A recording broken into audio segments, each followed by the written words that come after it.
Assalamu alaikum wa rahmatullahi wa barakatuh. May the peace, the mercy and the blessings of Allah be upon you. Today we're going to start with posture.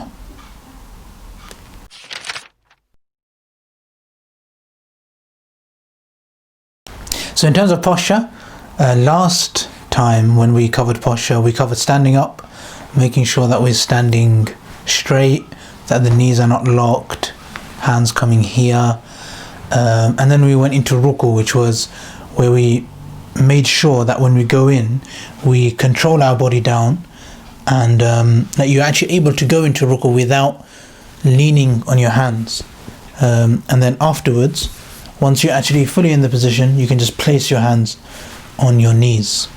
So today I want to cover transitioning from after ruku, when you stand back up, to go down into the sajda position. And this is really important. It's a little bit difficult to control as well. But the most important rule when going from standing down into the sajda position, into the prostration position, is to keep your back straight. So when we're going into ruku, we go over like that. We actually, we bend at the hips. But when we're going down, you essentially you bend your knees and your back more or less stays straight, and then you come down to here. So when you're down into this position, from here you can kind of go forward into sajda, and that way you can control it. Yeah, so hopefully you can see that. If you can check that again.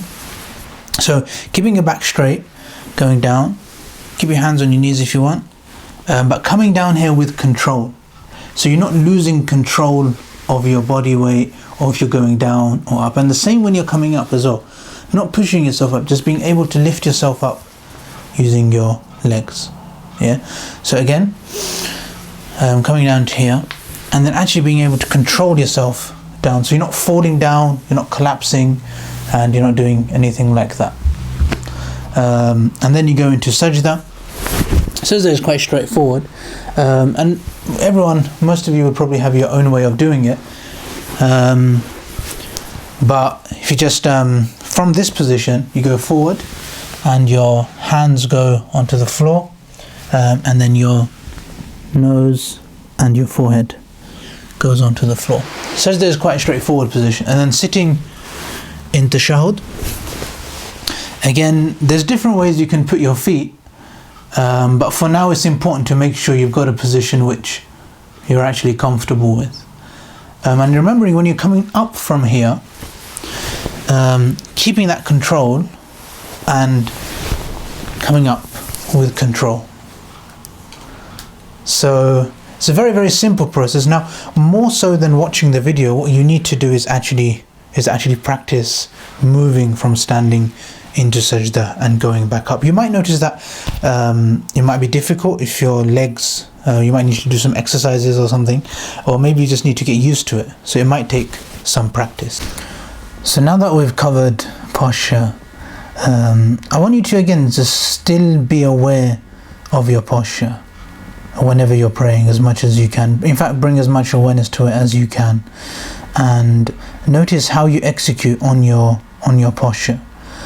It's very important. It's just as important as the way that we recite things, the quality of the posture. And one of the best ways that we can actually become aware of our posture is to actually write down how controlled we are in our posture. Even like for the last couple of weeks, I've been asking you to write down things as much as you can. And I want to talk about why this is really important and one possible obstacle which this can cause as well.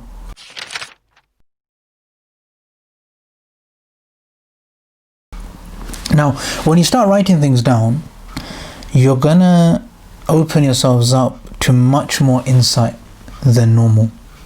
You're actually gonna have a lot of insight, because when you're not writing anything down, you're thinking about it and it's going, and it's thinking and it's going, and you're not really having any solid concrete ideas, or even you're not too sure how you're even progressing.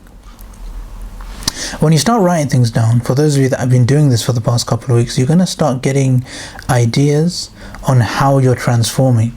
You'll have solid content in terms of how your salah has improved in just the last 2 weeks. And this could be in any way that your salah has improved. It might be that now you've slowed down more. It might be that you concentrate more. You might have more serenity now. You might have more awareness of Allah right now. There could be any number of ways in which your prayer has improved. And when this happens, this can actually cause an obstacle in itself.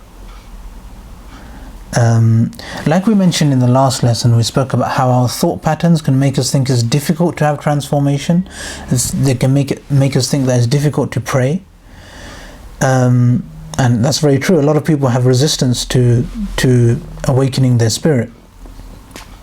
But I think an even bigger problem which can come up is that we can actually become attached to the spiritual moments. We can become attached to serenity. We can become really overly attached and kind of almost desperate to having complete silence of mind when we're praying and having a really deep spiritual moment. And this can be a problem, because although you're meant to try and have serenity, try and be calm, try and be one with Allah, try and be connecting to Allah, at the same time, if you're attached, if you're really kind of OCD about it, that I have to have a serene prayer, I have to have a silent mind, I have to have the perfect prayer, we can kind of get addicted to the prayer. And so we can get addicted to the high, to the spiritual high. And that's not what we're aiming for. Because we're not aiming for that kind of a result. We're aiming to pray, we're aiming to connect with Allah, we're aiming to fulfill and discharge our duty to Allah subhanahu wa ta'ala. And sometimes this very attachment, like we think that our prayer is meant to feel a certain way, and then because like last time we prayed we felt that really serene calmness, then we think that every time we pray we should feel a really serene calmness, and if we don't, then we get upset. And this actually blocks our ability to pray properly. The Prophet ﷺ, he mentions in a hadith that every dua will be accepted as long as you're asking for something good, as long as you're not asking for something bad, and as long as you don't do istijal. The Prophet ﷺ says, "Ma lam yasta'jil," as long as somebody doesn't do istijal. And istijal essentially is attachment. The Prophet ﷺ said, istijal. So the people around him, what does this istijal mean? The Prophet ﷺ said that when a person, he says that I've made dua, I've tried, and I can't see the result, and therefore this person, he gives up and he stops making dua, he stops even trying.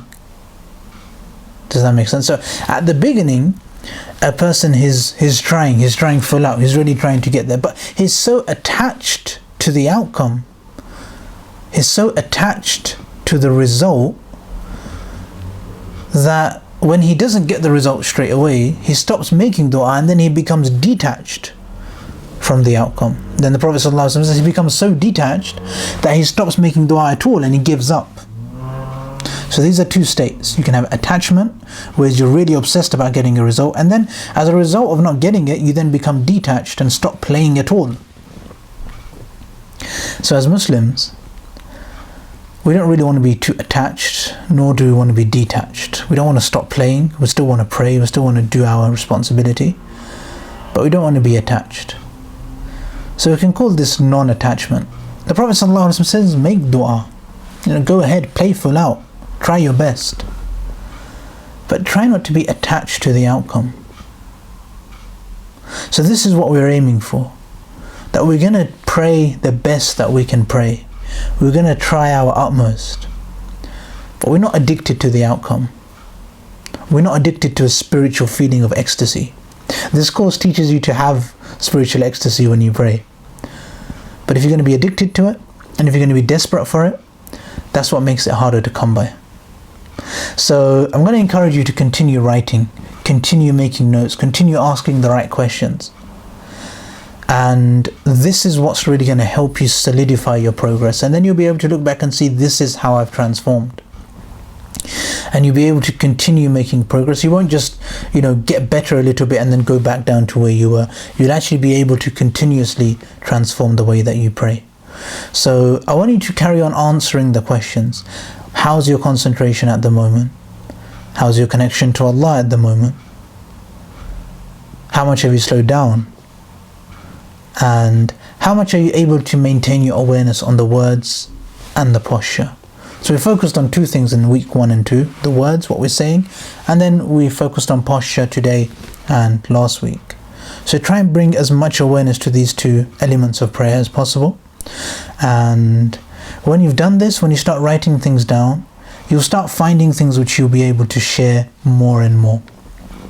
So I look forward to your sharing in the comments below and your sharing on the WhatsApp group, and make use of your community.